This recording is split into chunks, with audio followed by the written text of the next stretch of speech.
15 വർഷം മുമ്പാണല്ലോ ഈ ഒരു പ്ലോട്ട് വന്ന് ഒരു ത്രെഡ് കിട്ടിയ.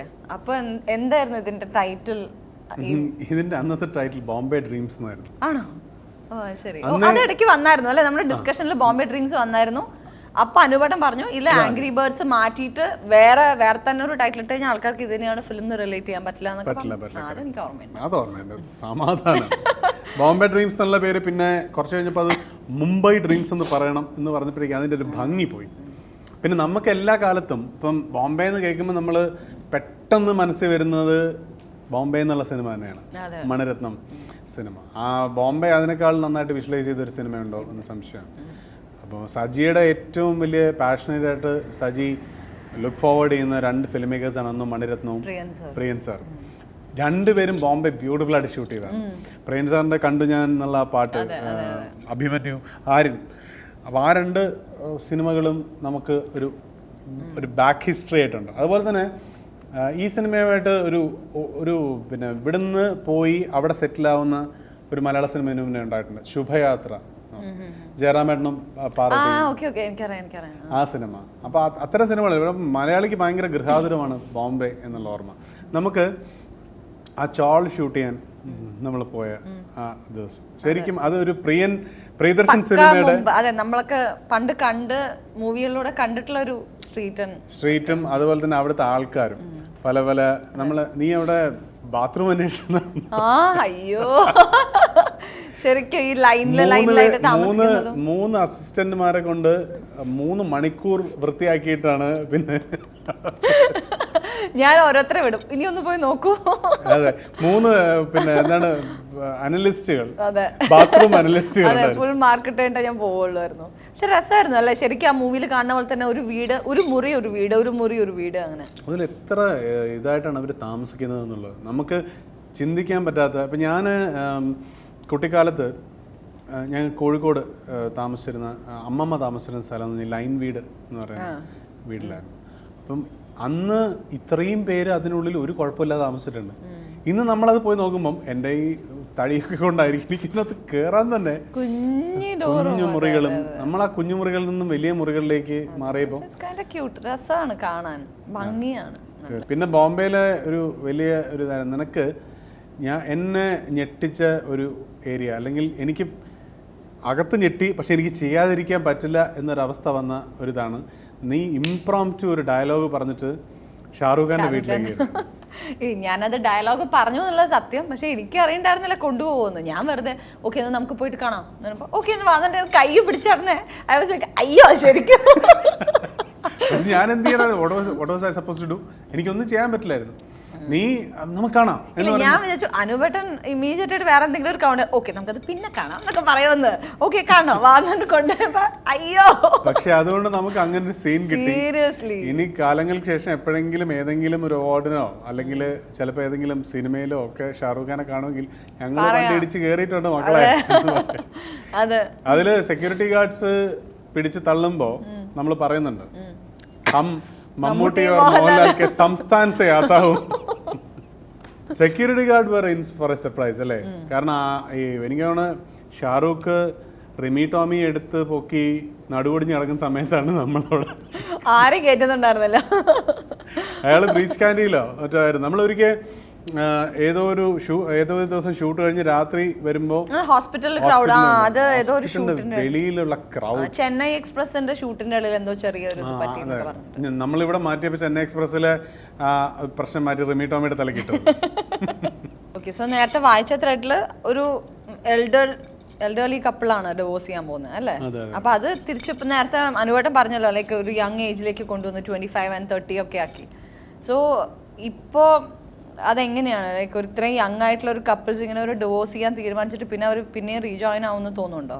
ലൈക്ക് അത് വർക്ക്ഔട്ട് ആവുമെന്ന് അറിയില്ല. നമ്മൾ ഈ ഷൂട്ടിനിടയിൽ നമ്മുടെ എല്ലാ ഇപ്പം സജി ആണെങ്കിലും അനിച്ചേട്ടനാണെങ്കിലും നമ്മളെല്ലാവരും പിന്നെ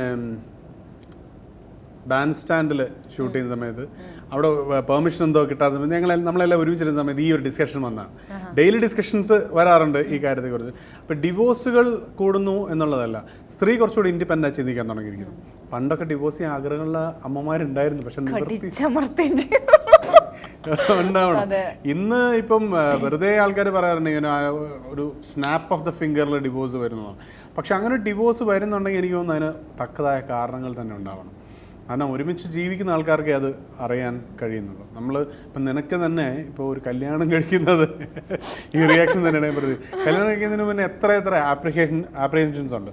ഇത് വേണോ വേണ്ടയോ, അല്ലെങ്കിൽ എങ്ങനെ ആയിരിക്കും അയാൾ, എൻ്റെ പ്രൊഫഷനുമായിട്ട് ഇതാവും. ചിലപ്പോൾ നിനക്ക് ആ പ്രൊഫഷൻ തന്നെ യു മൈറ്റ് വേറെ നിനക്ക് പഠിക്കാൻ പോകണമെന്ന് നീ പറയുന്നുണ്ട്. അപ്പോൾ അത്തരം കാര്യങ്ങളിലേക്ക് ഇപ്പോൾ നമ്മുടെ ഇതിലെ ക്ലൈമാക്സിൽ വരുമ്പോൾ എൻ്റെ ക്യാരക്ടർ നിന്നോട് ചോദിക്കും നീ വേറെ കെട്ടുമോ? ഞാൻ കെട്ടും.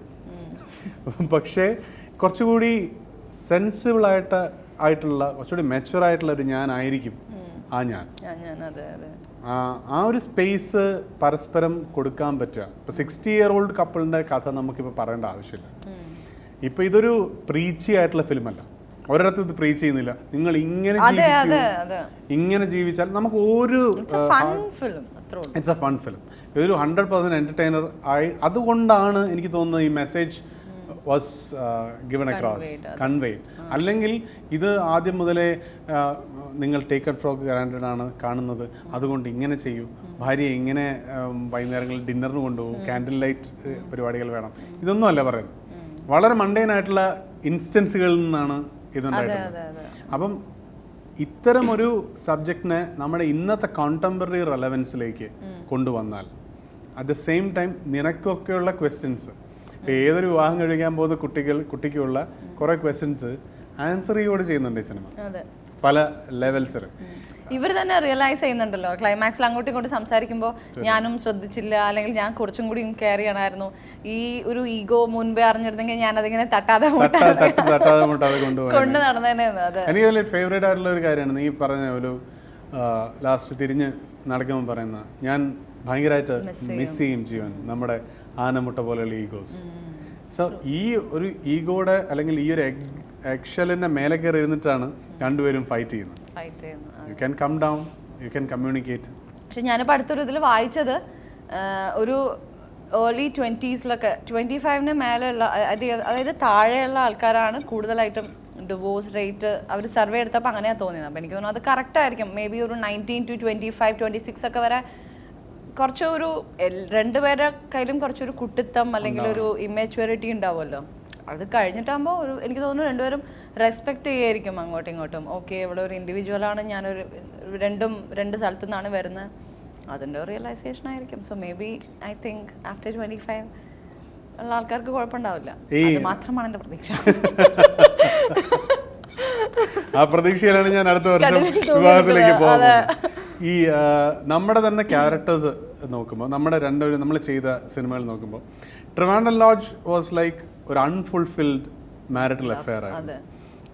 മേ ബി ഭാര്യ മരിച്ച ശേഷവും അവളുടെ ഓർമ്മകൾ ജീവിക്കുന്ന വളരെ ഐഡലിസ്റ്റിക് ആയിട്ടുള്ള ഹസ്ബൻഡ്. എൻ്റെ അടുത്ത് ഇന്നലെ ഒരു ഇൻ്റർവ്യൂവിൽ ഒരു പെൺകുട്ടി ചോദിച്ചു, ഇങ്ങനൊരു സിറ്റുവേഷൻ ഉണ്ടോ, ഒരാളെ മാത്രം സ്നേഹിക്കുക, ഇൻറ്റൻസ് ആയിട്ട് പ്രണയിക്കുക? ഞാൻ പറഞ്ഞു ആംഗ്രി ബേബീസ് ചിലപ്പോൾ ട്രിവാൻഡ്രം ലോഡ്ജിൻ്റെ പ്രീകേഴ്സറാണ്. ആ കുട്ടി മരിച്ചില്ലായിരുന്നെങ്കിൽ, അന്ന് ട്രിവാൻഡ്രം ലോഡ്ജിലെ മാളവിക ഇന്നും ഉണ്ടായിരുന്നെങ്കിൽ അവർ കടന്നു പോകാവുന്ന ഒരു ഏരിയയിൽ കൂടെയാണ് ഇത് പോകുന്നത്. അപ്പോൾ അത് ഒരു പോസിബിലിറ്റിയാണ്. നമ്മൾ ഒരുമിച്ച് ഇപ്പം നമ്മൾ ഡിവോഴ്സുകൾ ഇപ്പം സ്നാപ്പ് ഓഫ് ദ ഫിംഗറിൽ ഡിവോഴ്സ് സംഭവിക്കുന്നെന്ന് പറയുന്ന പോലെ തന്നെ why can we think reverse? നമുക്കൊരു ഭയങ്കര രസമുള്ള മാരിറ്റൽ അഫെയർ. ഇപ്പം ഇതെല്ലാം തിരിഞ്ഞു വന്നിട്ട് ഇപ്പം വെസ്റ്റേൺ കൾച്ചറിൽ they have come back to family. ഇപ്പം അമേരിക്കയിലും ലണ്ടനിലും പിന്നെ എല്ലാം അവിടെയൊക്കെ തിരിച്ച് ഫാമിലിയിലേക്ക് വന്നു കഴിഞ്ഞു. നമ്മളൊരു ട്രാൻസിഷൻ ഫേസിലാണ്. നമ്മൾ സോ വെൽ നിറ്റ് ആയിരുന്നു, അവിടുന്ന് മാറി നമ്മൾ കുറച്ചൊന്ന് ന്യൂക്ലിയർ ഫാമിലിയിലേക്കും പെട്ടെന്നുണ്ടാവുന്ന അടികളിലേക്കും പോയിട്ട് തിരിച്ച് നമ്മൾ ഫാമിലിയിലേക്ക് എത്തുന്ന ഒരു കേസാണ്.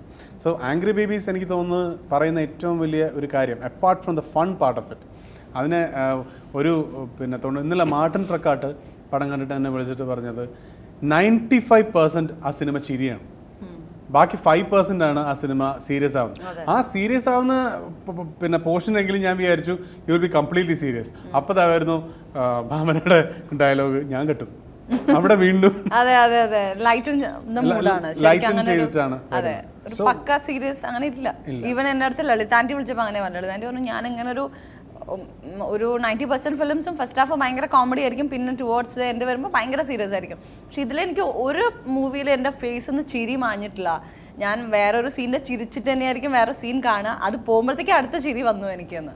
അത് എനിക്ക് തോന്നുന്നു ഈ ഒരു വേറൊരു ചിന്തയും ഇപ്പം വേറെ പല സിനിമകൾക്കും ഇത് കാരണമാവാം. കാരണം നമ്മളെപ്പോഴും ശിഥിലങ്ങളാവുന്ന ബന്ധങ്ങളെ കുറിച്ചാണ് പറയുന്നത്, broken marriages. Why can't we think of long lifes? ഒരു 50 ഇയർ ആനിവേഴ്സറീസ് അല്ലെങ്കിൽ 25 ഇയർ ആനിവേഴ്സറീസ് സെലിബ്രേറ്റ് ചെയ്ത മാരേജസിനെ കുറിച്ച് അങ്ങനെ ഒരു ചിന്തയാണ് വരുന്നത്. You can always come back. Snap ചെയ്ത എല്ലാ ചെറിയ ചെറിയ കഷ്ണങ്ങളും നമുക്ക് തിരിച്ച് കൊണ്ടുവരാം. You can come back to family because after all marriage is the greatest institution ever found.